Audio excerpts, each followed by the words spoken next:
Bob Hansen passera à l'histoire comme l'un des pires espions américains. Il y avait eu d'autres affaires d'espionnage, mais celle-ci était titanesque. Personne n'avait jamais rien vu de semblable. Hansen a changé pour toujours le concept de personne de confiance au sein du FBI. Le plus surprenant, c'est qu'il suivait ce plan depuis le début. S'il pouvait imaginer m'offrir et trahir ainsi Bonnie, quelle autre trahison pouvait-il inventer? C'est une histoire juteuse qui recelait de tout. Tragédie, espionnage et sexe. Si on en faisait un roman, les gens diraient que tout cela ne peut pas arriver. Nous ne saurons jamais qui était vraiment Robert Hansen. Nous ne le saurons jamais.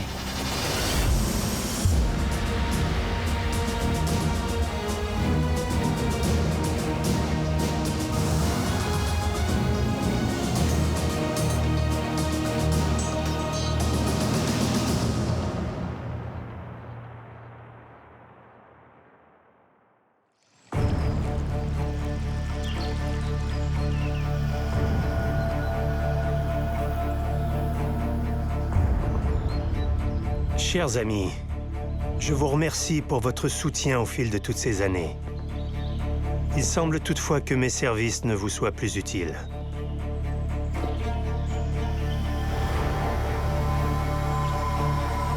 Depuis ma dernière lettre, et on peut se demander si ce n'est pas à cause d'elle, j'ai été promu à un poste de cadre supérieur qui ne fait rien et coupé d'accès à l'information générale. C'est comme si on cherchait à m'isoler.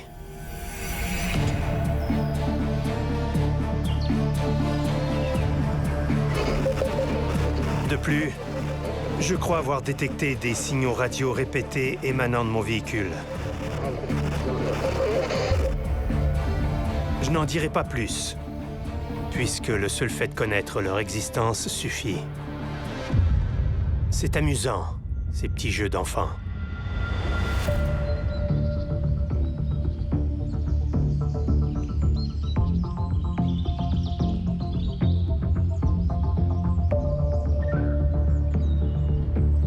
Quelque chose a troublé le sommeil du tigre.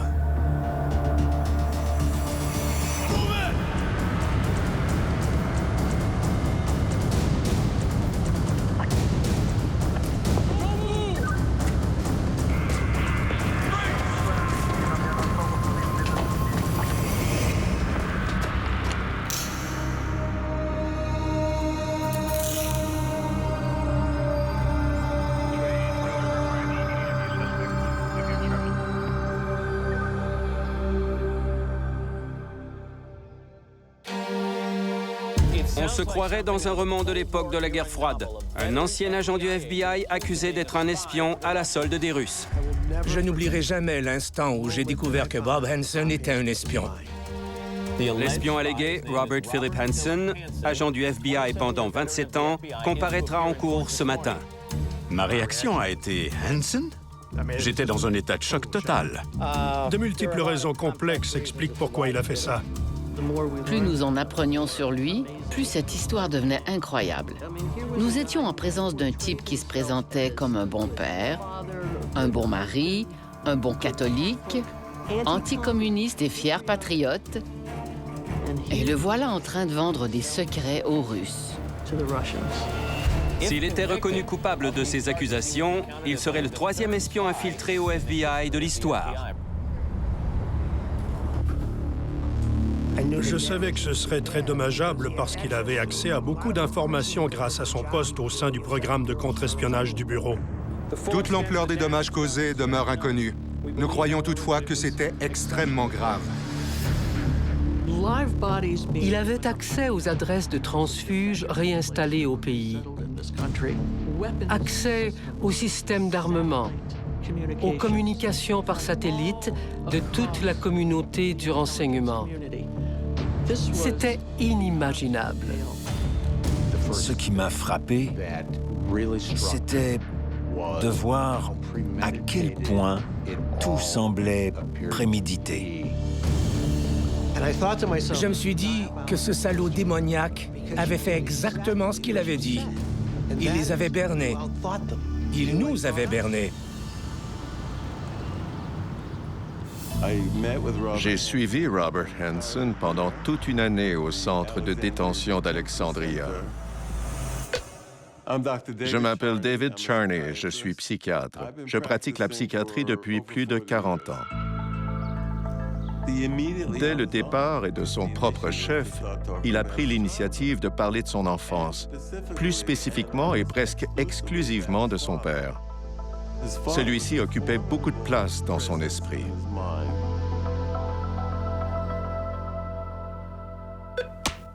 Je m'appelle Anne Blackman. J'ai été journaliste pour Associated Press et ensuite pour Time Magazine.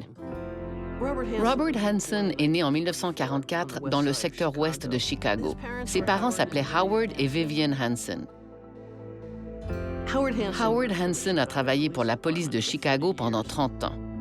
Au début des années 1960, il a été promu au grade de lieutenant et travaillait pour le Red Squad.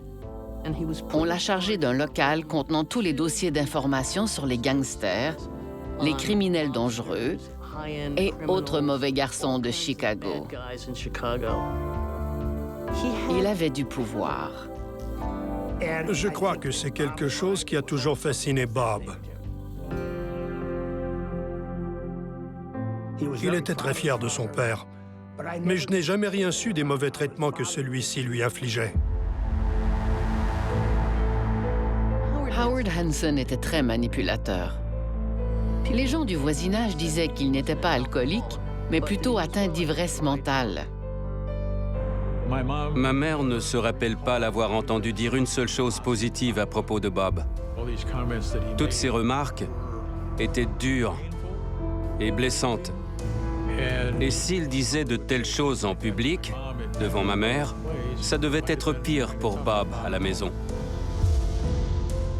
On subit le traumatisme profond et violent d'être toujours humilié, infériorisé et dévalorisé. Et on porte ça en soi. Robert Hansen était un enfant étrange qui n'a jamais eu sa place. Il n'avait pas beaucoup d'amis. Les gens à qui il faisait confiance devaient certainement être très rares. Je m'appelle Jack Oshower et je considère Bob Hansen comme mon meilleur ami. Quelle est la base de notre amitié? Nous étions deux mal-aimés qui se tenaient ensemble loin du groupe des gens populaires. Nous faisions vraiment partie des exclus. Jack Oshower et Bob Hansen se sont rencontrés à leur arrivée à l'école secondaire William Taft de Chicago. Et ils se faisaient mutuellement confiance. Alors que notre relation se développait au fil des années, j'ai découvert différents aspects de la personnalité de Bob. Il avait toujours ce côté nerd, mais aussi cet aspect typique de tous les adolescents. Nous étions fascinés par les jolies filles.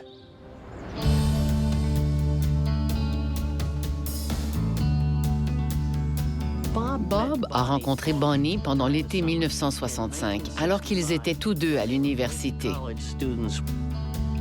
Elle était jeune et jolie.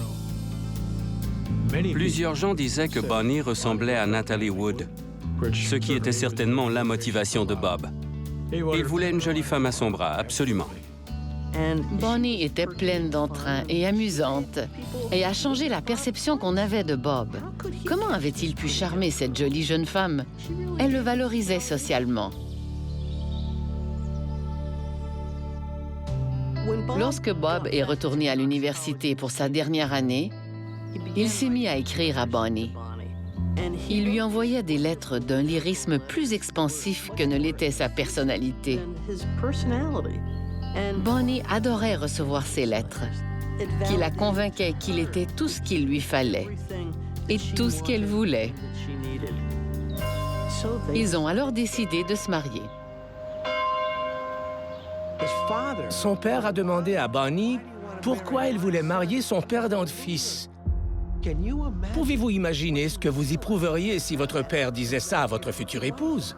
Son père l'a fait, alors je crois que ça l'a affecté. Il ne voulait pas que sa femme, Bonnie, le voie comme un raté. Il est clair à mes yeux que Bob la respectait et voulait être à sa hauteur. Elle a joué un rôle déterminant dans sa décision de joindre les rangs de l'Opus Dei. L'Opus Dei est une société secrète catholique qui exhorte ses membres à aller à la messe chaque jour et à se confesser régulièrement. De nombreux adeptes portent le cilice, une ceinture métallique mortifiante qui coupe la chair pour leur rappeler les péchés qu'ils ont commis. Je n'avais jamais entendu parler de l'Opus Dei avant que Bob me dise qu'il se convertissait au catholicisme. Ça m'a surpris. Dans son fort intérieur, il était en quête de règles strictes. Une fois diplômé de l'école de commerce de l'université Northwestern, Bob s'est trouvé un emploi dans un cabinet comptable. Mais il détestait ça. C'était ennuyant. Il n'avait ni le pouvoir, ni accès à des documents secrets, comme son père l'avait eu en tant que policier à Chicago. Bob voulait plus. En 1972, Bob a joint les rangs de la police de Chicago. C'était une époque particulière à Chicago. Le maire Richard Daley avait toujours de nombreuses enquêtes pour corruption sur les bras. Bob a donc été choisi pour faire partie de l'escouade appelée C5. C'était taillé sur mesure pour lui. Il pouvait maintenant espionner ses confrères policiers. En fait, il s'agissait probablement de sa première expérience à titre d'agent double. C'était certainement quelque chose qu'il convoitait depuis le tout début de sa carrière. C'était, en quelque sorte, la vie qu'il voulait mener. En 1976, Bob s'est joint au FBI. Il a peut-être demandé à se joindre à la police fédérale pour impressionner son père. Jusqu'au jour de sa mort, Bob a toujours essayé de plaire à son père. Son père le dénigrait continuellement. Même après son intégration au FBI, il lui disait « Tu n'es qu'un flic. Tu n'es pas mieux que moi. Tu n'es qu'un simple flic. » Mais Bob serait un meilleur policier. Un policier plus puissant que son père. C'était le début de son ascension visant à éclipser papa.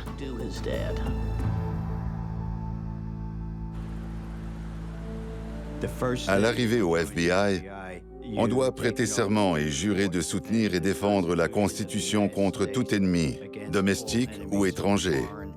C'est un jour mémorable dans une carrière au FBI que celui où on se tient debout, la main droite bien levée. Je m'appelle Neil Gallagher. J'ai passé 29 ans au FBI où j'ai été nommé directeur adjoint de la division du contre-espionnage étranger de la Sécurité nationale.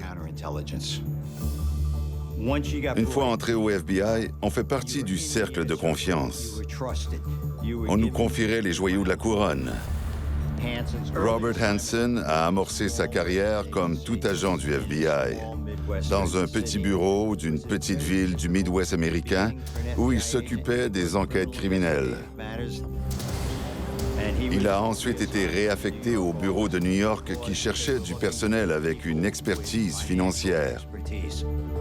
Ils l'ont affecté à l'escouade des crimes économiques qui s'attaque aux fraudes majeures et au détournement de fonds. Il y a trouvé un comptable lié au service de renseignement étranger et a changé de poste avec lui, ce qui lui a permis d'entrer au service de contre-espionnage après seulement 3 mois à New York. Ça semble très prestigieux, mais c'est pitoyable. Je m'appelle Elaine Shannon. Je suis journaliste d'enquête et je couvre les affaires de justice criminelle et des agences de sécurité nationale. Le chemin de la gloire et des promotions au FBI était et demeure de monter des dossiers et de faire des arrestations. C'est la raison de se joindre au FBI. Le service de contre-espionnage étranger vous éloigne du terrain d'action. On ne sera jamais impliqué dans une fusillade. C'est un autre genre de vie, plus cérébral. Hansen est arrivé à l'aube de l'ère numérique du FBI. Les agents n'avaient pas encore leur propre ordinateur et n'étaient pas très à l'aise avec la nouvelle technologie, alors que l'administration cherchait à faire entrer le bureau dans le monde numérique. Je disais que Bob avait saisi ce que le DOS était avant même que je ne puisse l'épeler. Il a compris les ordinateurs avant tout le monde. Je m'appelle David Major. J'ai été agent spécial de supervision au FBI pendant 24 ans, majoritairement au service de contre-espionnage. Il avait participé à l'installation de notre réseau d'ordinateurs dédié à suivre la trace de nos Russes à New York. Bob Hansen a même été salué pour ce travail. Et ça a progressé. Nous avons ajouté de plus en plus de choses à ce système. C'était lui qui l'organisait et supervisait tout.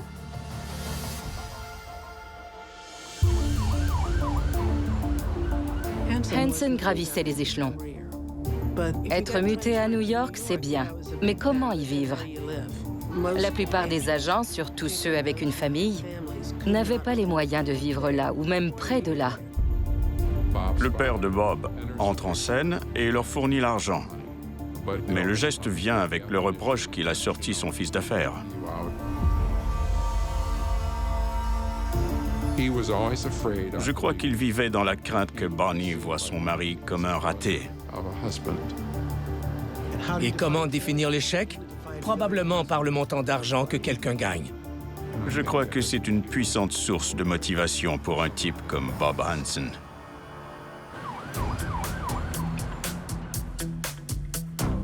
Il était intrigué par le travail d'espionnage et je pense qu'il a cru pouvoir jouer sur les deux tableaux sans que personne puisse se douter qu'il était un espion. C'était là sa stratégie, selon moi. Il a profité d'un heureux hasard et de l'occasion qui se sont présentées. Le problème, c'est qu'il était prêt à courir le risque quand l'occasion est survenue.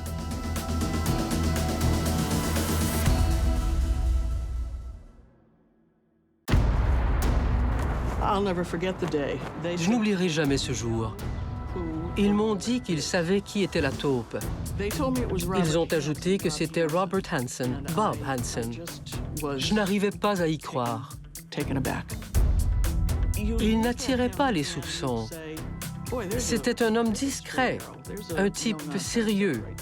Il y avait chez Bob une profonde contradiction. Il ne correspondait pas du tout à l'image qu'il présentait à tout le monde.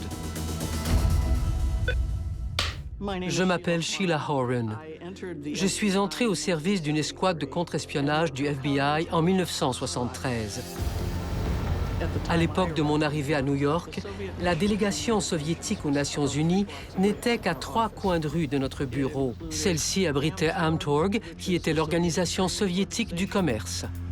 Amtorg était l'organisation où le GRU aimait bien placer ses officiers du renseignement. Le GRU est la branche du service secret militaire du gouvernement soviétique. On y accumule tout ce qu'on peut découvrir sur nos services militaires. Les systèmes de défense, les communications, les systèmes satellitaires et tout le reste. Situé en plein cœur de Manhattan, Amtorg était l'endroit parfait d'où leurs officiers du renseignement pouvaient compiler l'information. C'était une façade, et Hansen le savait.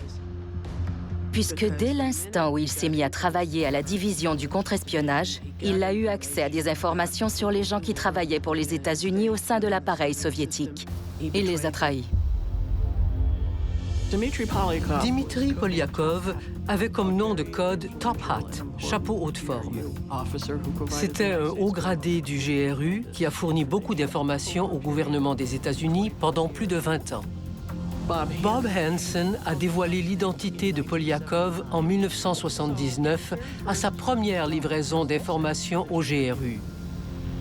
Il a livré des informations cruciales. Il a aussi démontré un savoir-faire hors du commun sur comment échanger et se contacter les uns les autres. Comment utiliser un système de codage ultra sécuritaire. Ces éléments démontrent qu'il planifiait son coup depuis longtemps. Au printemps 1981, Bonnie est descendue au sous-sol. Elle avait vu Bob glisser un message dans une canette ou en extirper un d'une canette. Comme Bob avait commis une indiscrétion des années auparavant avec une ex-petite amie, elle a insisté pour savoir ce qu'il tramait. Il n'utilisait pas le terme espion, mais il admettait transmettre des informations insignifiantes aux Russes pour leur extorquer de l'argent. Il disait « des sous pour presque rien ». J'ai entendu des chiffres, 30 000 $. C'était beaucoup d'argent, surtout pour un agent du FBI affecté à New York. Bonnie était très naïve. Elle était très encline à croire son mari. Bonnie et Bob sont donc allés consulter un prêtre. Le prêtre lui a demandé de promettre de cesser toutes ses activités et de remettre aux bonnes œuvres tous les gains qu'elle lui avait fait réaliser. Bob a répondu qu'il était d'accord. Pourquoi Hansen a-t-il cessé d'espionner pour un temps? Il y a plusieurs hypothèses là-dessus. Ce que je sais, c'est que Bonnie n'a pas alerté le FBI. Elle l'a emmené voir un prêtre. Il semble que c'était sa façon d'arranger les choses. Il me semble surtout qu'il ne voulait pas que ça se sache.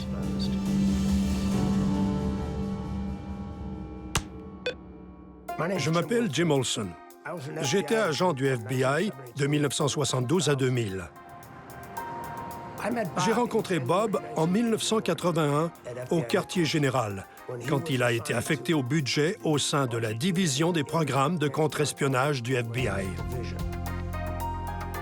Son poste lui donnait accès non seulement aux documents du FBI, mais aussi à la documentation de toute la communauté du renseignement aux États-Unis. On y décrivait tout le travail accompli par les différentes agences et leurs plans pour l'avenir. Il avait accès à des programmes que la plupart d'entre nous ignorions. Et où va-t-il avec ça? Directement à l'unité d'analyse soviétique. J'ai rencontré Bob à ses débuts à l'unité budgétaire qui n'était que de l'autre côté du hall d'entrée du bureau d'analyse soviétique. Je m'appelle Bob King. J'ai passé toute ma carrière au poste de spécialiste en recherche du renseignement. Mon travail d'analyste consistait essentiellement à retracer des pistes d'activité soviétiques, du GRU ou du KGB aux États-Unis.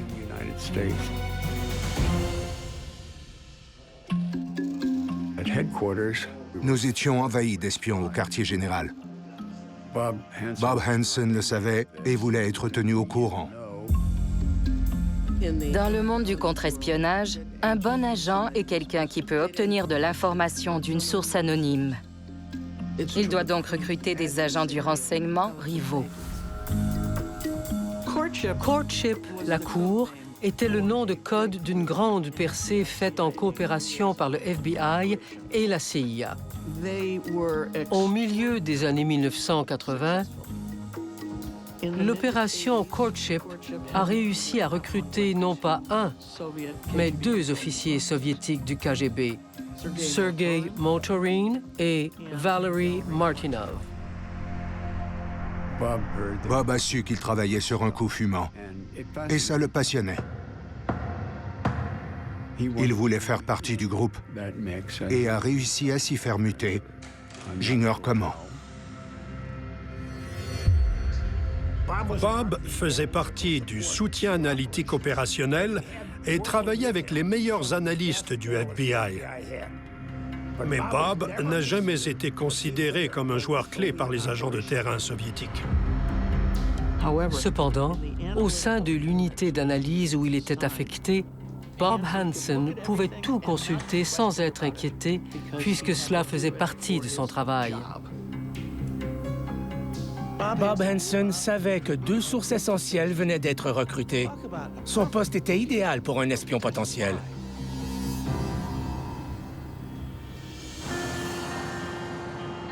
Au quartier général, Bob était dans son élément. Mais en 1985, il s'est porté volontaire pour une réaffectation à New York.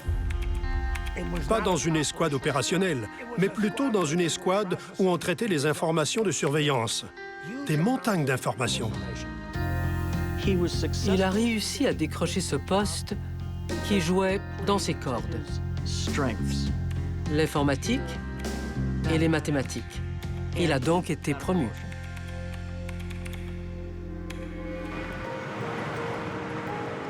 La famille a donc emménagé à New York.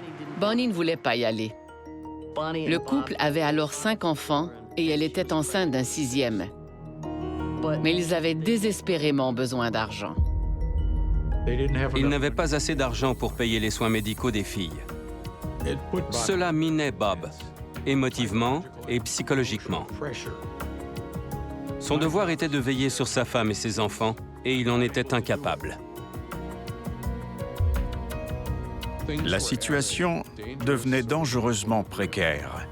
Et Bob était un homme de foi. J'ai bien peur que Bob Hansen ne l'ait interprété comme un geste de Dieu, qui lui offrait l'occasion de faire un peu d'argent.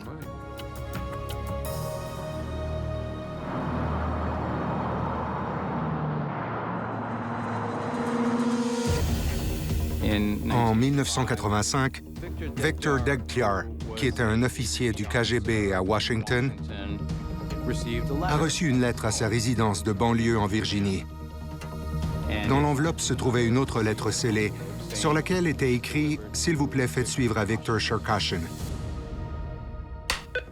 Je m'appelle Gregory Pfeiffer, je suis journaliste. J'ai écrit plusieurs ouvrages sur la Russie, dont Spy Handler, recruteur d'espions, en collaboration avec Victor Cherkashin, qui était chef du contre-espionnage à l'ambassade de Washington.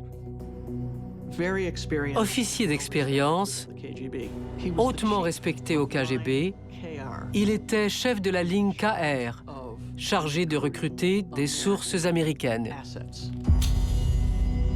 Alors, lorsque Victor Cherkashin a ouvert cette lettre, il a été très impressionné par ce qu'il y a découvert. Monsieur Cherkashin, j'enverrai bientôt une boîte de documents à Monsieur Degtyaar. Ils proviennent de certains des projets les plus confidentiels et hautement compartimentés de la communauté américaine du renseignement. Votre service a récemment subi quelques revers. Je tiens à vous prévenir que messieurs Boris Yuzin, Sergei Motorin et Valery Martinov ont tous été recrutés par nos services spéciaux. La lettre révélait le nom de 3 espions américains au sein du KGB et aussi quelques opérations techniques. Donc, même si cette missive a été traitée avec beaucoup de scepticisme professionnel bien compréhensible, elle demeurait très intrigante.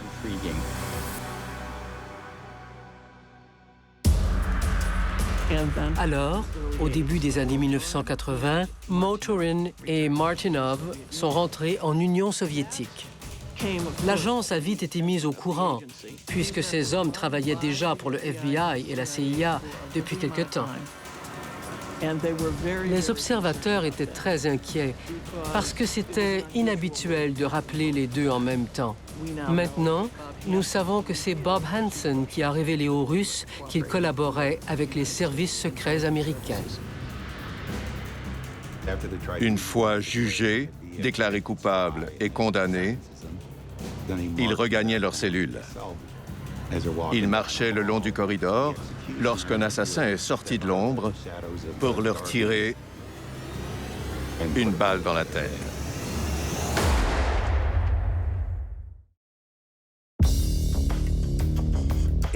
En 1985, Bob a commencé un nouveau travail à New York.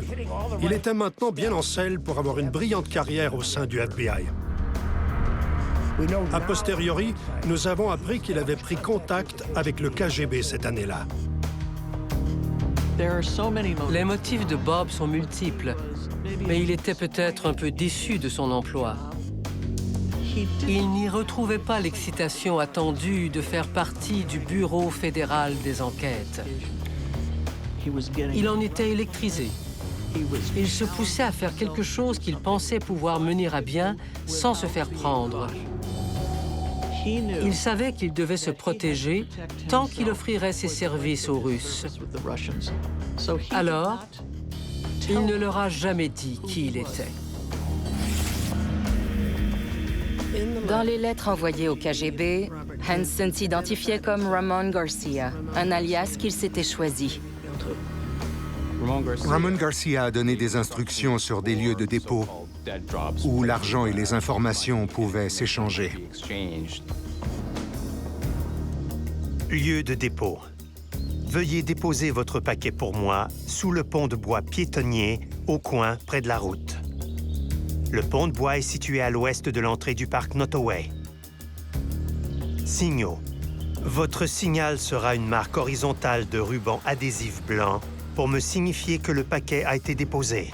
Ma réponse sera une marque verticale similaire, signifiant que j'ai bien reçu le paquet. Bob a eu l'intelligence de brouiller les pistes pour empêcher ou du moins compliquer son identification par les Russes.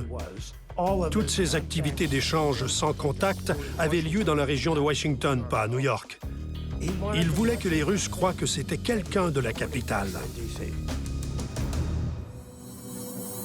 En fin de compte, Ramon Garcia a donné la preuve qu'il était au courant d'informations très confidentielles de la communauté du renseignement américain. Cherkashin a tout de suite voulu le rassurer pour qu'un Ramon Garcia confiant puisse agir en toute quiétude et fournir plus d'informations.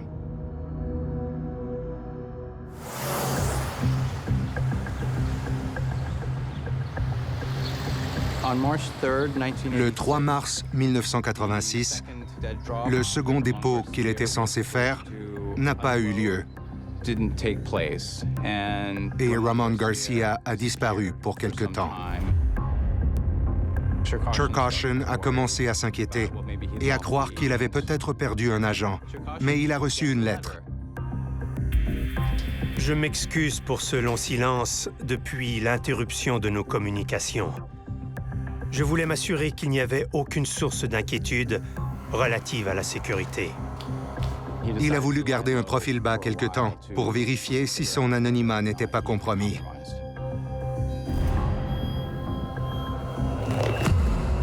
Si vous voulez poursuivre nos échanges, faites publier l'annonce suivante dans le Washington Times. À vendre, Dodge Diplomat 1971 nécessite révision du moteur, $1000. Il a ajouté qu'il fournirait un numéro de téléphone à New York au KGB et qu'il appellerait à ce numéro à une heure convenue. Je dirais « Allô, je m'appelle Ramon. Je vous appelle à propos de la voiture à vendre annoncée dans le Times. » Cherkashin a pris cette conversation très au sérieux. Il se méfiait de Ramon Garcia et cela lui donnait l'occasion de savoir qui il était. Bien sûr, la conversation a été enregistrée et minutieusement scrutée.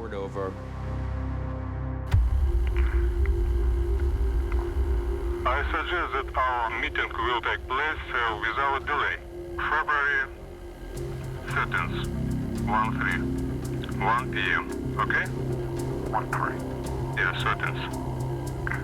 1 p.m. Let me see if I can do that. Hold on. That should be fine. Okay.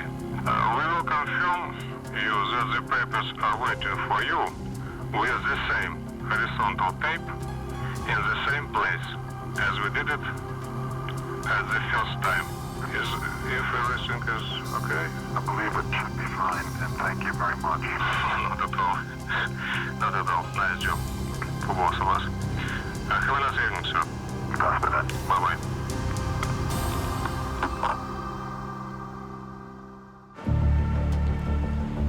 Il y a ce mythe que les secrets sont bien gardés au FBI, mais souvent ils ne le sont pas. Nous ignorions ce qui était advenu de Motorin et Martinov. Ça demeurait un mystère. Ils étaient juste disparus du radar. Nous avons donc lancé l'opération Anne Lace, qui était spécifiquement vouée à savoir comment Martinov et Motorin avaient été compromis. C'était une enquête secrète très confidentielle, limitée aux seuls gens qui y étaient affectés. Le modus operandi d'une chasse à la taupe n'est pas pour les cœurs sensibles. C'est une course contre la montre et une enquête extrêmement complexe. Ça devient un véritable casse-tête. Si on sait qu'une information est vraie, on doit trouver la pièce qui y correspond. De temps en temps, on tombe sur une pièce du cadre. C'est une information sûre, un fait. Je m'appelle Paul Moore. J'étais analyste en chef pour la Chine au FBI pendant un peu plus de 20 ans. Nous obtenons une donnée probante et nous tirons sur la ligne pour trouver tout ce que nous pouvons en retirer pour resserrer le focus. Éventuellement, dans un monde idéal, nous coinçons le véritable espion.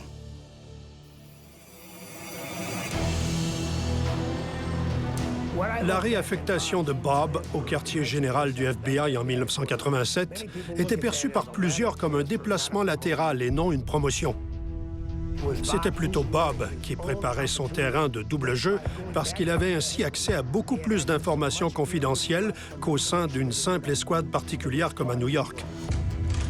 Son tout premier travail, dont il assumait même la gestion de tout le programme, était une étude sur les espions infiltrés, une chasse à la taupe. C'est à ce moment qu'un coffre au trésor rempli d'informations lui est servi sur un plateau d'argent. Il n'a pas besoin de les trouver. On les lui dépose sur les genoux.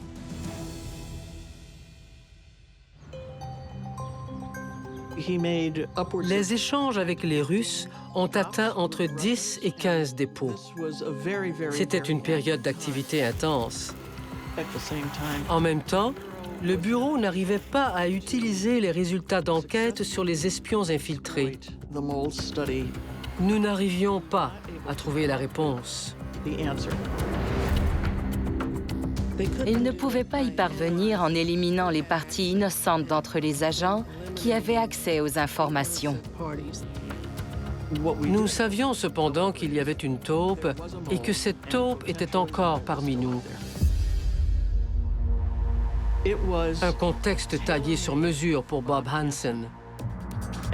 Je veux dire par là qu'il voyait bien que personne ne cherchait en sa direction. Échappant à tout soupçon, Bob se sentait en sécurité. Il a donc poursuivi ses activités sans crainte.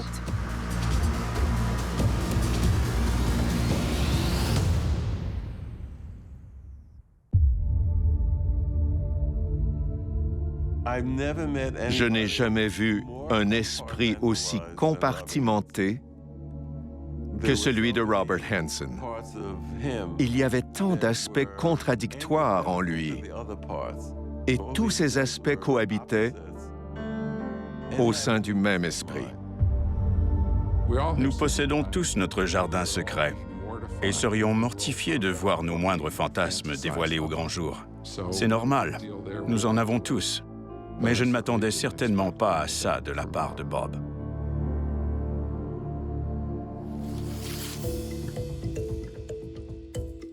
Les gens qui ne connaissaient pas très bien Bob jugeaient qu'il avait une attitude condescendante.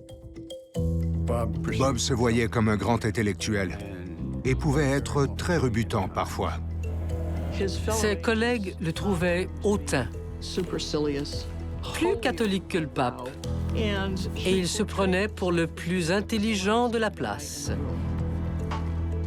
Cela ne se résumait pas à un gars qui faisait de la politique de bureau. Il faut avoir un certain charme pour dire tout ça. Mais il désirait certainement être reconnu.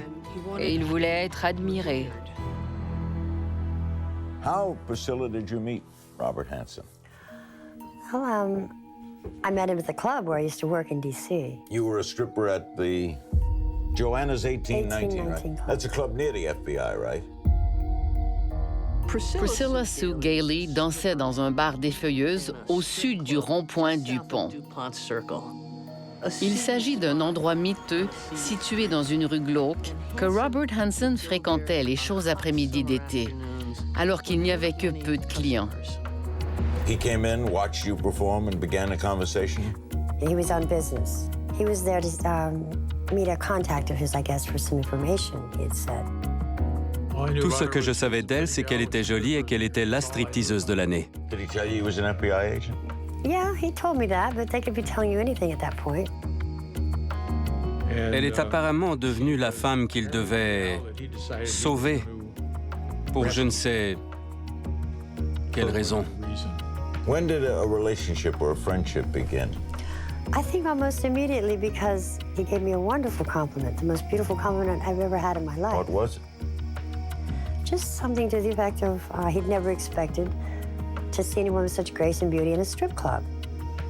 And I did catch him going out the door of the club to thank him, not for the money, but for the compliment, because it was really, really beautiful. Priscilla était son trophée pour jouer le caïd en ville. Il l'emmenait déjeuner et visiter des musées. Il lui a donné de l'argent pour se faire soigner les dents. Il lui a même acheté une Mercedes-Benz. Non seulement lui a-t-il acheté une voiture, mais il lui a aussi donné une carte de crédit American Express afin qu'elle puisse bien entretenir sa voiture. Je pense qu'il avait la tête enflée. Ce gros ego allait de pair avec son personnage imaginaire de mystérieux espion international. Un espion qui se pavanait avec une belle femme pendue à son bras. Il était peut-être pieux, moralisateur et hyper religieux, mais il aimait aussi fréquenter les bars de striptease. Je lui demandais comment il pouvait concilier cela avec l'éthique de ses convictions morales. Il me répondait qu'il était faible. Et étant moi-même une personne faible, j'ajoutais que je le comprenais.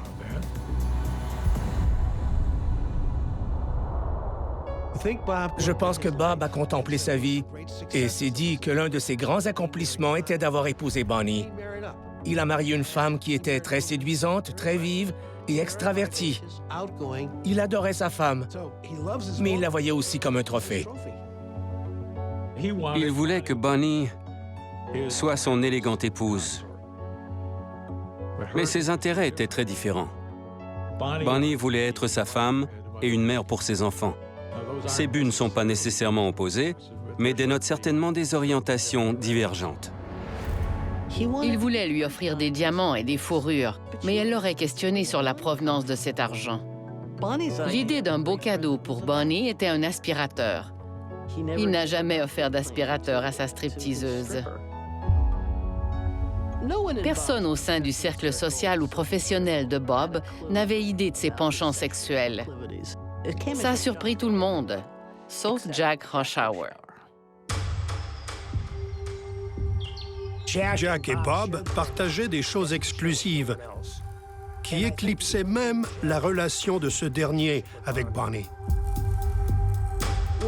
À l'époque où Bob et Bonnie se sont mariés, Jack Hoshauer a été envoyé au Vietnam. Bob en était très triste. Et pour encourager son ami, il lui a envoyé des photos de Bonnie nue au lit. Des trucs sexy. Très sexy. Les photos me sont parvenues par la poste dans une enveloppe 5 par 7. Il y avait 8 ou 9 photos de Bonnie, progressivement dévêtue. Le surlendemain, j'ai reçu un mot qui disait « J'espère que tu as apprécié le petit encouragement que je t'ai envoyé. » C'était l'initiation. Bonnie n'avait aucune idée que Bob envoyait ses photos à Jack. On ne peut qu'imaginer comment elle se serait sentie. Jusqu'à ce que ces photos me parviennent au Vietnam, j'étais un parfait gentleman avec Bonnie. Ça me révolte de ne pas toujours l'avoir été par la suite.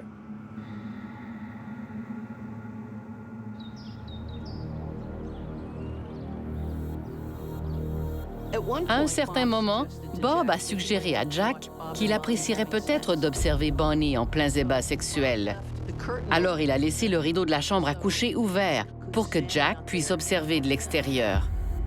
Je crois que Jack aimait ça. Bob aussi.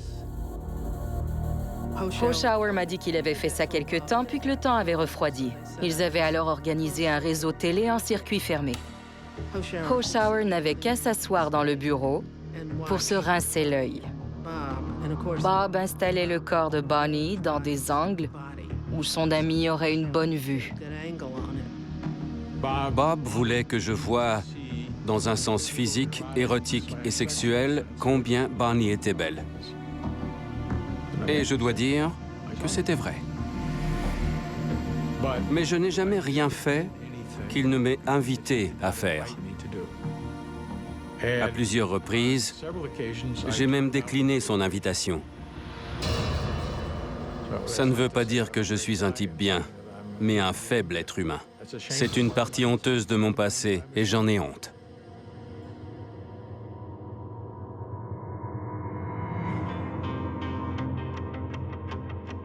Dans les années 90, Bob a même décrit ses fantasmes et ses activités sexuelles sur l'Internet. Coiffé d'un chapeau, un livre à la main et un sac dans l'autre, Bonnie s'étendit sur sa serviette en dénouant le haut de son bikini. Non seulement publiait-il des détails sur sa vie sexuelle, mais il utilisait en plus son véritable nom et sa véritable adresse Internet. Il décrivait Bonnie nue et en détail, ajustant sa coiffure devant le miroir ou paradant dans de la lingerie. Il dévoilait tout. Elle me jeta d'abord un regard désapprobateur. Mais mon entêtement excita progressivement son désir sexuel. Bob écrivait ses histoires fantasmatiques sur sa femme qui enseignait la religion. L'enseignant de religion voyait tout cela exposé publiquement. Comment a-t-il pu lui faire ça? Et à ses enfants? C'est incompréhensible. Et comment ces éléments ont-ils pu échapper au FBI? C'est surprenant. C'est étonnant que le FBI n'ait rien vu de tout cela.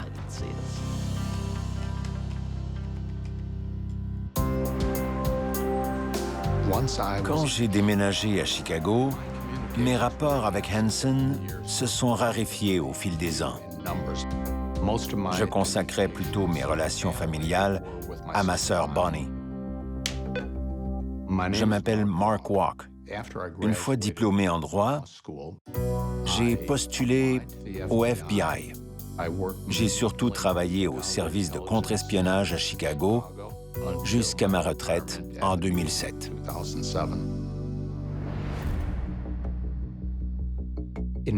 Je me suis porté volontaire en 1985 pour passer une année à l'Institut linguistique de la Défense à Monterey afin d'y apprendre le polonais. Ma sœur Bonnie m'a téléphoné pour me dire que c'était formidable parce que Bob songeait à s'installer en Pologne à sa retraite. C'est un agent attaché au quartier général du FBI qui déclare planifier prendre sa retraite dans un pays du bloc soviétique qui espionne les États-Unis. Ça me semblait tellement aberrant que j'ai relégué cette histoire en arrière-plan. Et je n'y ai plus vraiment pensé jusqu'en 1990, soit 5 ans plus tard. Un cours de formation de 2 semaines se déroulait en Virginie. J'y ai donc emmené toute la famille. Ma femme a passé du temps avec mes proches, dont Jean, Bonnie, Peg et les enfants. Tout s'est bien déroulé et on est retourné à la maison, à Chicago. Et c'est peu après notre retour que ma femme m'a dit qu'il y avait eu une étrange histoire à propos de Bonnie, qui se serait ruée dans la rue pour déclarer qu'elle venait de trouver 5 000 $ dans le tiroir à chaussettes de Bob.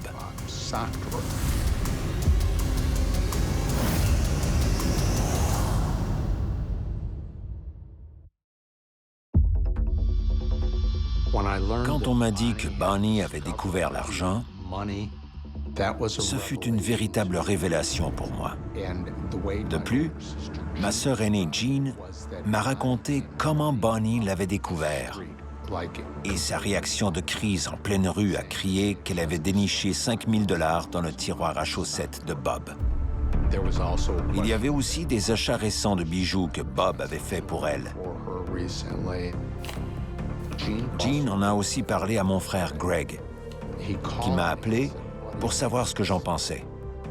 Nous avions l'impression qu'ils dépensaient sans compter. Et étant donné qu'ils habitaient dans un quartier huppé et envoyaient leurs nombreux enfants à l'école privée, tout cela devait grever leur budget. Parallèlement, je savais qu'il y avait eu des pertes au sein de notre programme de contre-espionnage. Mon superviseur de l'époque m'avait dit qu'une chasse à la taupe était en cours au quartier général. Je ne devais pas être au courant de cela. Je n'étais pas censé le savoir, mais je ne pouvais pas effacer les mots entendus ni l'information reçue. Mon frère m'a demandé s'il ne trempait pas dans une affaire d'espionnage. Il en était capable, selon nous. Après notre conversation, j'ai dit à ma femme, « Qu'est-ce que je vais faire avec ça? » Il m'a répondu de faire ce que je jugeais bien.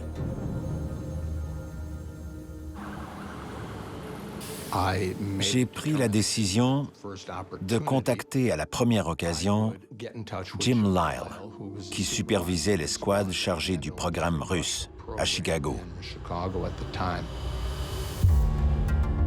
Nous nous sommes enfermés dans un bureau et je lui ai confié les 3 raisons qui, prises ensemble, me convainquaient de l'utilité d'ouvrir une enquête. La traque à la taupe en cours, l'idée de s'installer en Pologne et l'argent sorti de nulle part, tout cela s'additionnait avec un effet synergique. Toutes les pièces tombaient en place et j'ai ressassé l'idée encore et encore, pendant près d'une demi-heure. À la fin, Jim m'a demandé si je réalisais bien ce que j'étais en train de lui dire. J'ai répondu que oui, que j'étais en train d'accuser Bob Henson d'espionnage contre les États-Unis. Nous sommes alors sortis de la salle et avant de nous séparer, Jim m'a lancé qu'il allait s'occuper de ça. La raison qui fait que je n'ai pas abordé le sujet avec Bonnie ou Bob est que je n'étais pas en position de le faire. On ne mène pas d'enquête privée au FBI. J'étais aussi sensible au fait que j'étais en train d'accuser un membre de la famille et un collègue agent du FBI de ce qui est sûrement la pire des trahisons. Je peux vous dire que je ne me sentais pas courageux du tout. Je me sentais plutôt désespéré, déchiré entre 2 loyautés et forcé de faire un choix. Je craignais le futur. Avoir peur du futur n'est pas un sentiment très brave.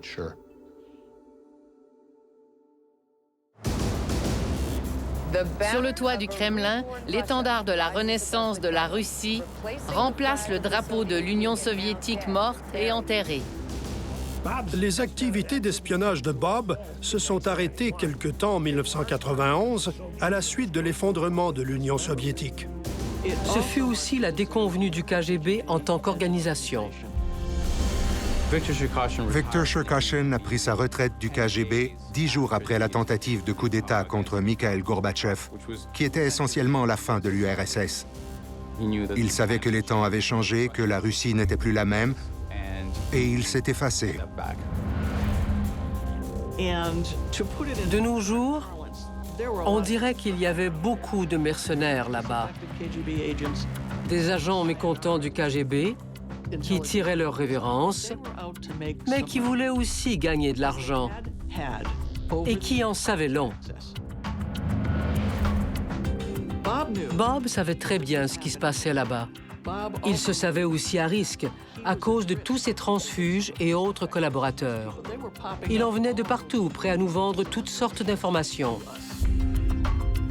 Il n'est pas fou. Il se dit qu'il vaut mieux laisser les choses se tasser avant de reprendre l'espionnage. Pendant ce temps, l'opération Anne Lace, dédiée à la traque à la taupe, responsable de la mort de Martinov et Motorin, n'aboutissait à rien. Nous n'avions pas de réponse.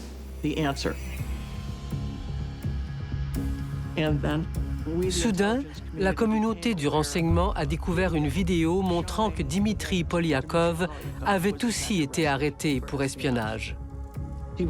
C'était un officier du GRU qui, pendant plus de 20 ans, a fourni des informations cruciales aux États-Unis sur les systèmes d'armement russes. La perte de Dimitri Polyakov était sans égale. Il a été trahi par Hansen, puis arrêté et exécuté. Qu'est-ce qui s'est passé et pourquoi?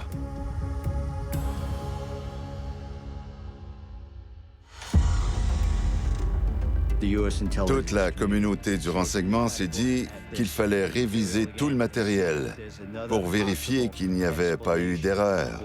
Il fallait trouver cette taupe. Dans les années 1990, l'agence et le bureau se sont mis à travailler en très étroite collaboration. Des ententes de partage des sources, des méthodes, de la production et des fuites au sein des deux groupes étaient révisées. Nous passions au peigne fin des cas passés d'infiltration au sein du FBI et de la CIA. Des agents gouvernementaux fouillaient la maison d'Aldrich Ames hier pour y découvrir des preuves d'activité d'espionnage. Aldrich Ames était chef du contre-espionnage soviétique à la CIA. L'ancien haut gradé de la CIA et son épouse sont accusés d'espionnage au profit de l'Union soviétique et ensuite de la Russie. Les enquêteurs du FBI cherchaient comment les informations parvenaient aux Soviétiques. L'arrestation d'Ames leur a fourni une partie des explications, mais pas toutes. Des informations qu'Ames ne détenait pas avaient aussi coulé. Ils ont donc poursuivi les recherches. Présumant qu'une autre taupe opérait, ils ont étudié le profil de plus de 200 candidats potentiels.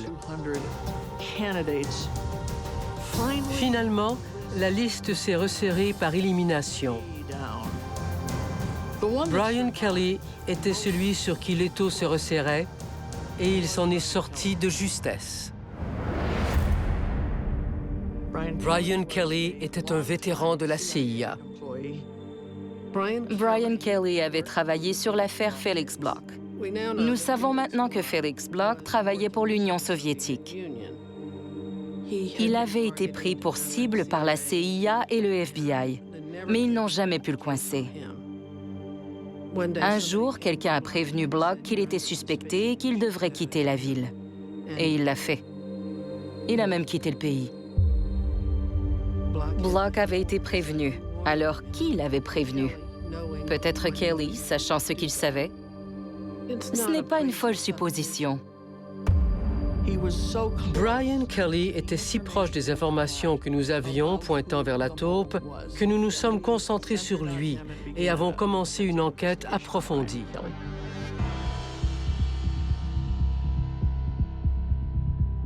Le problème est qu'analyser une mauvaise prémisse aboutit à une mauvaise conclusion. On peut ajouter 2 à 2 et vite l'interpréter comme 22.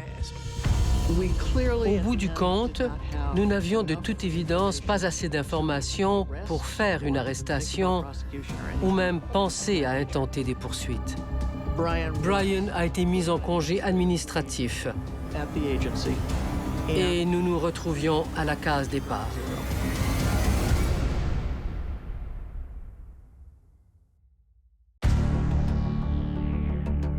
Il y a une hypothèse stipulant que Robert Hansen aurait arrêté toute activité d'espionnage à la dissolution de l'Union soviétique de peur d'être découvert. Simultanément, il voit aussi sa carrière devenir la brillante carrière de policier qu'il méritait. Il finit par être promu au grade le plus élevé, GS-15.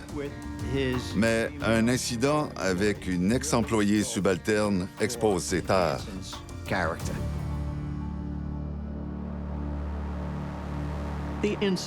L'incident en question impliquait une jeune femme qui travaillait dans l'unité de Bob.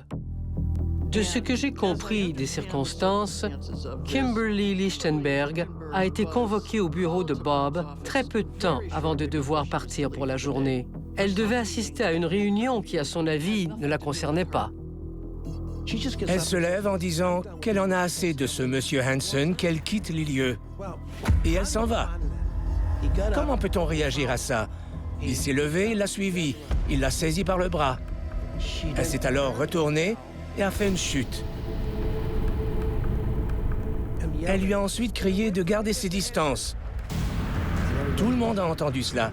Et tout le monde a sorti la tête comme ceci pour la voir dans le couloir, le doigt pointé vers lui alors qu'il la surplombait. Le lendemain, elle a porté plainte à la police pour agression. Ça n'augurait pas bien pour lui. Il a mal réagi et en a payé le prix.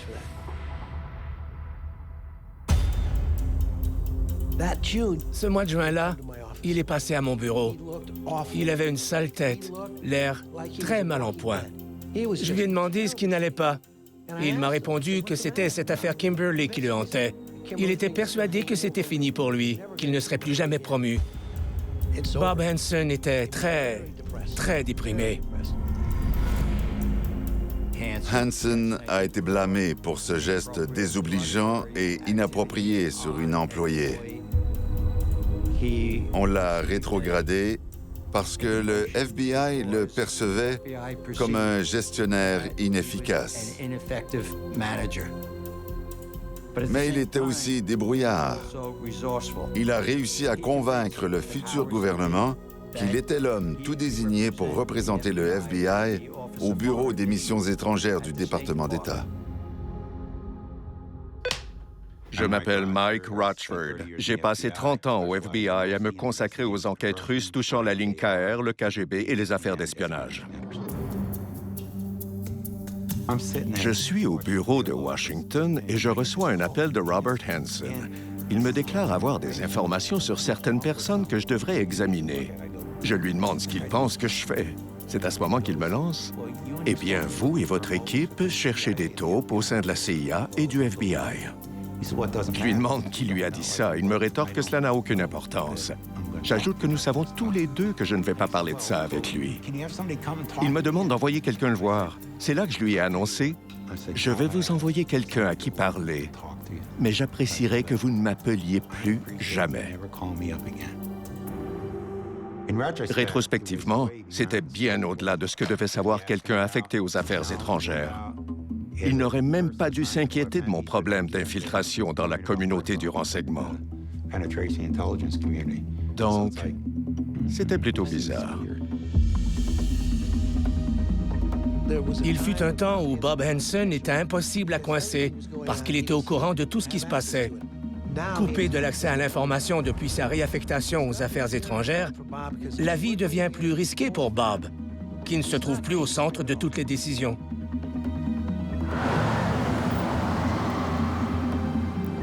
Hansen est donc isolé au département d'État.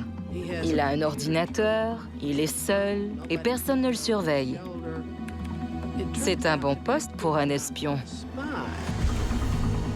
Le système automatisé des dossiers regroupait tous les cas sur lesquels le FBI travaillait. Bob y avait accès légitimement, mais il a appris à le maîtriser parce qu'il en avait le temps au département d'État. Il arrivait donc à dénicher beaucoup plus d'informations que nous pouvions le penser. Il pouvait voir dans le système automatisé qu'il n'était pas sous examen. Alors, rassuré, il a cru qu'il pouvait reprendre l'espionnage sans risquer de se faire prendre. Bob n'était plus en contact avec le KGB ou son successeur, le SVR. En 1999, il a pris contact avec le SVR. Je ne crois pas que son retour au jeu ait eu le même impact financier que son entrée en jeu. Je n'ai jamais autant risqué de me sacrifier pour vous aider. et vous restez silencieux. Je déteste ce silence. Certaines personnes deviennent dépendantes de ces poussées d'adrénaline et ont besoin de leur dose de temps en temps. C'était peut-être son cas. On pourrait me croire follement courageux ou complètement fou. Ce type écrivait des lettres poétiques, quasiment romantiques. Mais il était très exigeant et son besoin était pressant. Il en voulait plus. Je dirais de tout miser sur mon irraisonnable loyauté. Il n'y a que moi qui puisse être perdant. Je ne suis pas psychiatre, mais je crois qu'il doutait de son habileté d'exister sans cette excitante identité d'espion infiltré.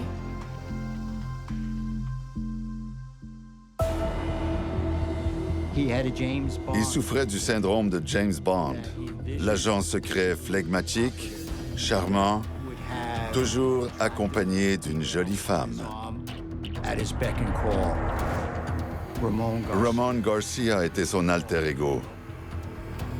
Ramon Garcia était tout ce qu'il ne serait jamais.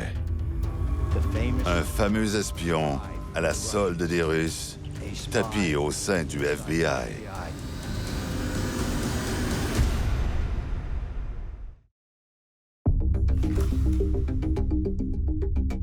J'étais l'ami de Bob Hansen au FBI pendant 20 ans. Mon hypothèse est qu'il y avait 2 Bob Hansen en opération. L'espion du KGB,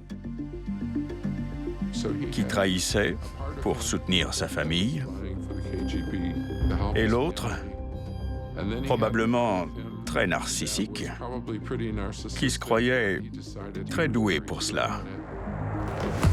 Si on commet des activités d'espionnage, la seule façon de s'en sortir est de mourir. Le FBI est bien déterminé à coincer les taupes. Et il est vraiment bon à ce jeu. Terriblement bon.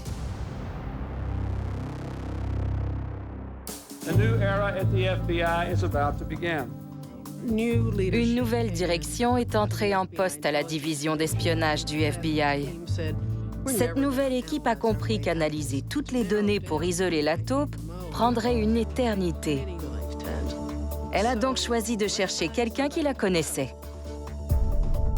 L'approche du FBI est d'inonder tout le secteur.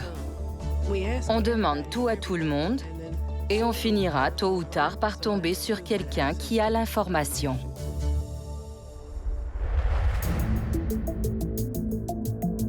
Mike Rochford a relancé un programme antérieur sous le nom de code Bucklure, amalgame de dollars et appâts.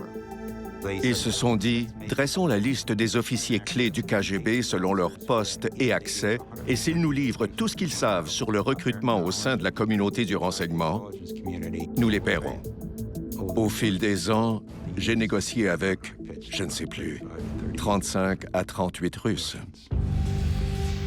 Rochford et son équipe ont identifié un individu qui correspondait à leurs attentes. Il travaillait dans le privé, comme plusieurs anciens officiers du KGB, et cherchait à étendre ses opérations à l'international. Nous avons donc organisé sa venue aux États-Unis. Une venue sous le couvert d'une négociation d'affaires. C'était la première occasion de croiser quelqu'un de valable. Il arrive ici pour ce contrat d'affaires voué à l'échec, puisque nous l'avions conçu pour échouer. Mais son billet n'est pas remboursable, et le départ n'est que dans 2 semaines. Le lendemain de son arrivée, je le croise dans la rue à New York, et je lui demande comment il va. Il me demande qui je suis. Je lui réponds que je suis Mike Rochford, un agent du FBI. Et que voulez-vous, ajoute-t-il? Je lui rétorque, je suis ici pour faire de vous le plus grand homme d'affaires russo-américain de l'histoire de nos 2 nations. Point barre. Mike lui a parlé et a fini par faire admettre à ce gars qu'il possédait un dossier sur le nom de code Ramon Garcia.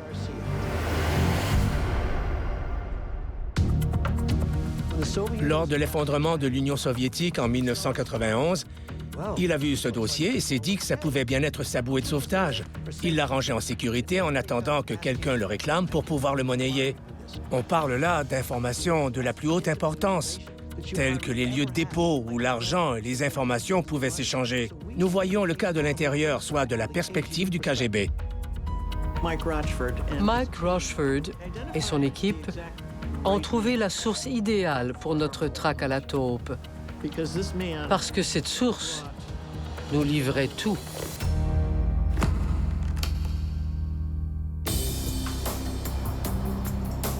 En novembre 2000, cette source a fourni sa première livraison de renseignements qui ont été acheminés au quartier général du FBI pour être traduits et scrupuleusement examinés. À l'intérieur de ce paquet se trouvait un paquet plus petit sur lequel était noté de ne pas ouvrir jusqu'à ce que la source en explique la signification. Évidemment, cela a piqué notre curiosité, mais nous avons respecté sa demande et nous ne l'avons pas ouvert. Il avait une autre surprise pour nous. L'enregistrement d'une conversation téléphonique entre Ramon Garcia et un de leurs officiers. Nous avions cru que ça pouvait être Brian Kelly et il n'avait pas quitté notre radar. Brian Kelly demeurait le suspect numéro 1 qui pouvait bien être la taupe.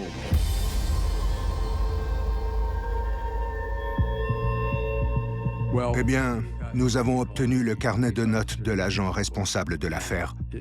Cette source avait consciencieusement écrit toutes les dates où les échanges avaient eu lieu, et nous savions que ça ne pouvait pas être Brian, parce qu'il était en Australie à ce moment-là.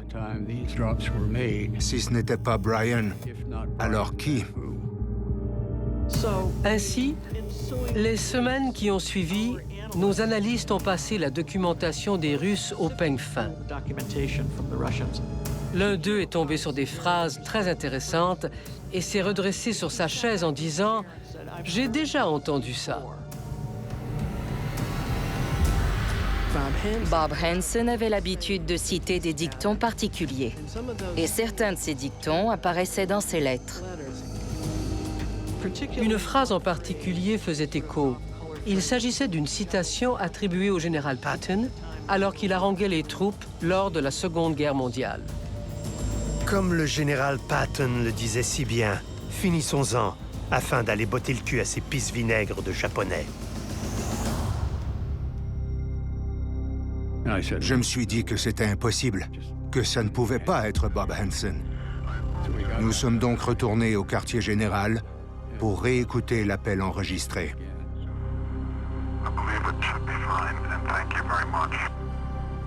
Une certitude s'impose, il s'agit bien de Bob Hansen.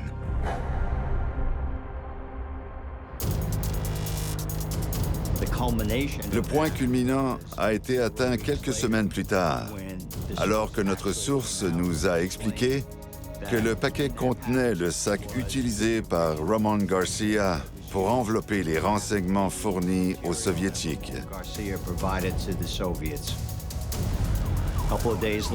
Dans les jours qui ont suivi, le directeur adjoint du FBI a fait irruption dans mon bureau, tout souriant. Ce sac, qui avait passé presque 20 ans au quartier général du KGB, arborait encore les empreintes digitales de Bob Hansen. Dès que nous avons pu confirmer que Robert Hansen était la taupe, on a voulu le prendre sur le fait. Alors qu'il ramassait un de ses dépôts, il y avait un sentiment d'urgence. Parce qu'il arrivait à sa retraite obligatoire cette année-là. Et on voulait régler l'affaire pendant qu'il était encore un employé actif du FBI.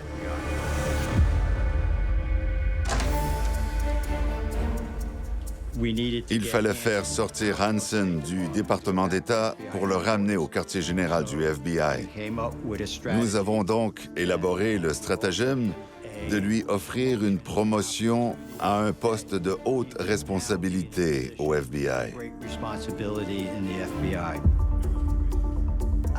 J'ai dû faire la comédie pour le convaincre que c'était bon pour sa carrière et que j'avais vraiment besoin de lui.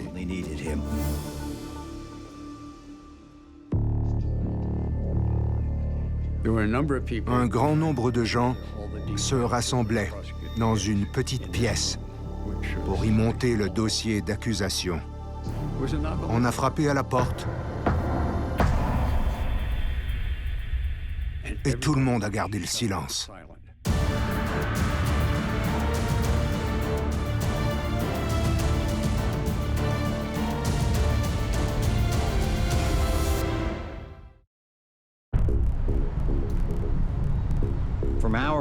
Nous ne savions jamais quand Robert Hansen se pointerait au quartier général ou ce qu'il pourrait demander.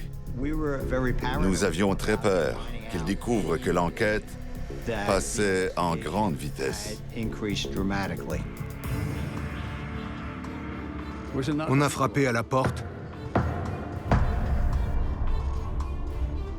et tout le monde a gardé le silence. C'était Bob Hansen. Et il a demandé « Est-ce que Bob King est là ?» Je lui ai répondu « Oui, Robert. Je suis occupé pour le moment, mais j'irai te voir dans quelques minutes. »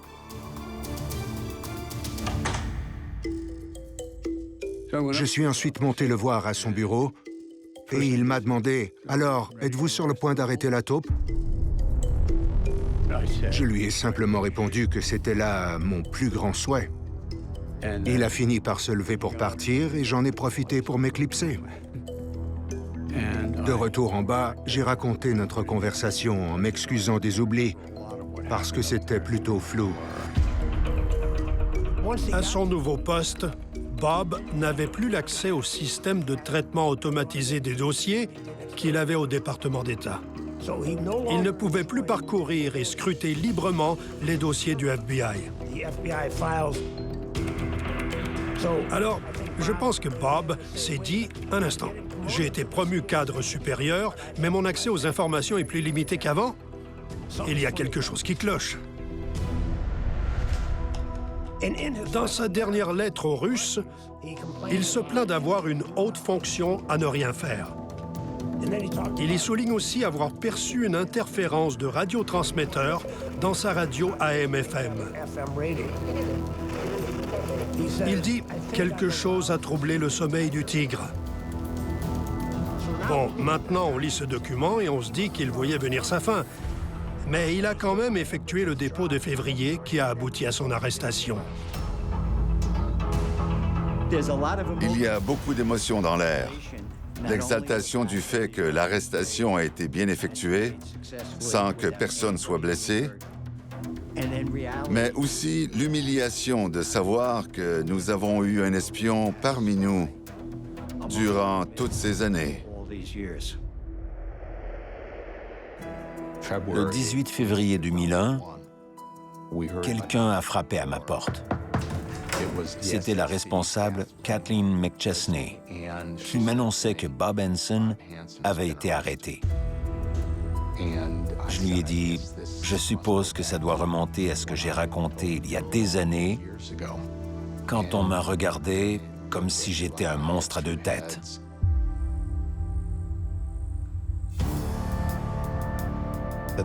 À l'époque, j'étais agent de liaison de la CIA.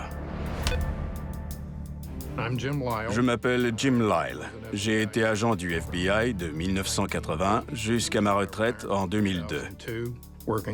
J'y travaillais sur des affaires criminelles et de contre-espionnage. Première chose lundi matin, Langley. Le téléphone sonne tôt, 7h30. Washington, nous devons vous parler. Mark Walk a été contacté par la direction de la division de Chicago et il a dit qu'il vous avait signalé des inquiétudes il y a plusieurs années au sujet de Hansen.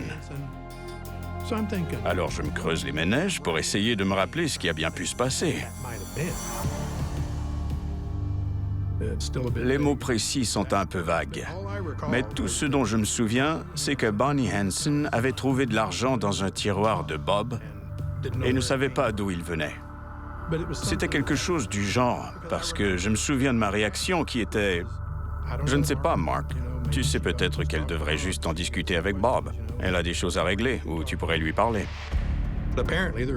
Apparemment, il y a des rapports selon lesquels il a déclaré être préoccupé par cela à cause de la chasse aux taupes. À Washington, je n'avais aucun problème d'infiltration, de fuite d'informations ou de traque à la taupe. Tout cela m'était inconnu. Affirmer que nous avons discuté du fait que Hansen pouvait être en train de commettre de l'espionnage ou que j'aurais pu le mettre sous enquête, non, je n'ai jamais eu de conversation de la sorte. Sinon, je m'en souviendrais, parce que ça aurait été d'une importance capitale. Il n'y avait rien pour lancer une enquête, à mon avis. Mais selon l'opinion du grand public, il s'agissait d'un autre exemple de l'incompétence de la direction du bureau.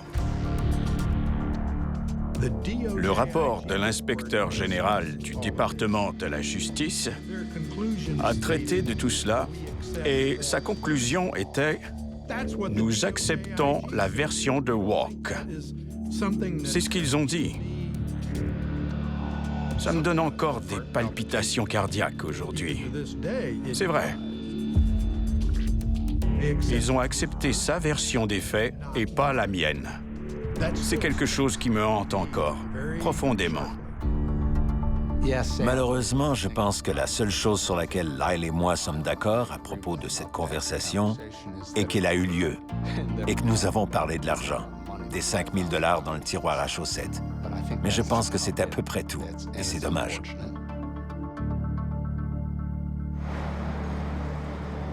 L'impact de la perte des informations fournies par Hansen aux Soviétiques a touché toute la communauté du renseignement américain. C'était dévastateur. À mon avis, la chose la plus importante qu'il ait livrée et qui ait nui à notre pays était la continuité du programme gouvernemental qui fournit les méthodes par lesquelles nous survivrions à une frappe nucléaire contre Washington. Si une guerre nucléaire ou une guerre chimique devait avoir lieu, tous les dirigeants du gouvernement et les opérations seraient relocalisés vers des sites éloignés. Ils pourraient se retrouver dans un entrepôt à Des Moines, en Iowa. Ils s'installeraient et tout à coup, l'entrepôt deviendrait le quartier général d'où ils pourraient continuer à communiquer et à fonctionner. Il s'agissait donc d'un programme hautement compartimenté et top secret que Bob Hansen connaissait. Hansen était si prolifique et donnait tellement d'informations aux Russes que sa tâche n'était pas nécessairement toujours spécifique. Il lui avait juste dit de leur apporter tout ce qu'il pouvait obtenir. 6 000 pages de documents. Ne parlons même pas du niveau de classification. Une fois empilé, ça fait beaucoup, vous savez. Ce matin, l'ancien agent spécial du FBI, Robert Philip Hansen, a publiquement admis avoir comploté pendant 15 ans en vue de commettre des actes d'espionnage contre les États-Unis. Hansen a trahi la confiance de son pays au pire degré imaginable. Je n'ai jamais vu une enquête passer de l'identification à l'arrestation et aux poursuites en 3 mois. C'était un accomplissement incroyable. Je consacrerai toutes les ressources nécessaires pour veiller à ce que justice soit rendue dans ce cas ou dans tout autre du même genre. John Ashcroft, qui était procureur général à l'époque, aurait adoré que la peine capitale soit imposée, mais le FBI et le département de la justice jouaient sur le long terme. Il ne voulait pas être soumis à un procès parce qu'il ne voulait pas dévoiler toutes ses sources, toutes ses méthodes, tous ses gadgets, toutes ces petites choses qui aideraient énormément les services ennemis.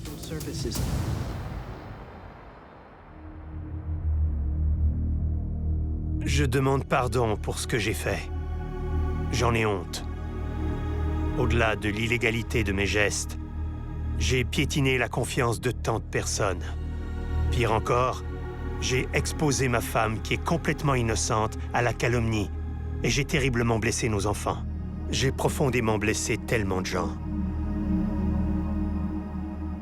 A-t-il exprimé des remords? Oui, il veut vraiment se racheter. C'est la raison de la disposition d'aujourd'hui.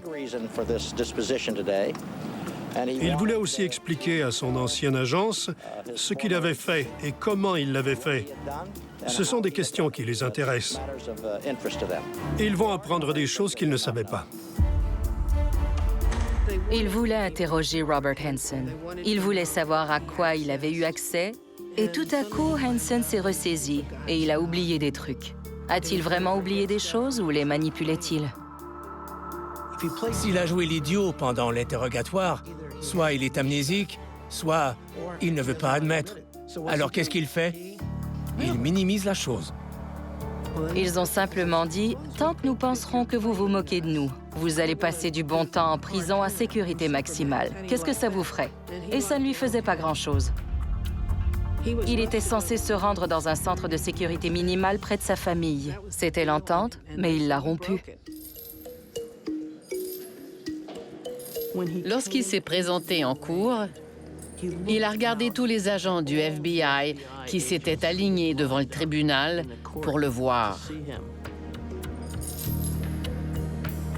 Il a souri. En fin de compte, il les avait déjoués.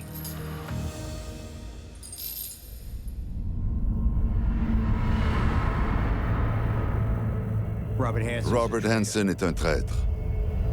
Il a été condamné à la réclusion à perpétuité, sans libération conditionnelle, à la prison à sécurité maximale de Florence, au Colorado. Il passe 23 heures par jour dans sa cellule. Il n'a aucun contact avec d'autres prisonniers. Il n'a aucun contact avec la vie extérieure. Je crois que sa famille lui rend visite 1 ou 2 fois par an. J'aime penser à sa vie comme étant en quelque sorte cloîtrée. Il peut prier autant qu'il veut. Il peut méditer sur les choses qu'il a commises dans sa vie. Je me demande s'il s'est vraiment repenti de ses péchés. Ce ne sont pas mes affaires, mais j'y pense parfois. La réclusion à perpétuité, en isolement, doit être à peu près la peine la plus terrible que l'on puisse imaginer. L'idée de trahir froidement son propre pays et tous ceux qui y vivent est tout aussi difficile à imaginer. Je vais en rester là. Je dois croire que la punition correspond au crime. Et s'il avait été exécuté, j'aurais considéré cela juste. Je serais très contrarié s'il le libérait. Même sur son lit de mort, il trahirait des gens. J'aime penser que si j'avais su avec certitude ce qu'il faisait, je l'aurais dénoncé. D'un autre côté, l'idée de le dénoncer me paraît terrible.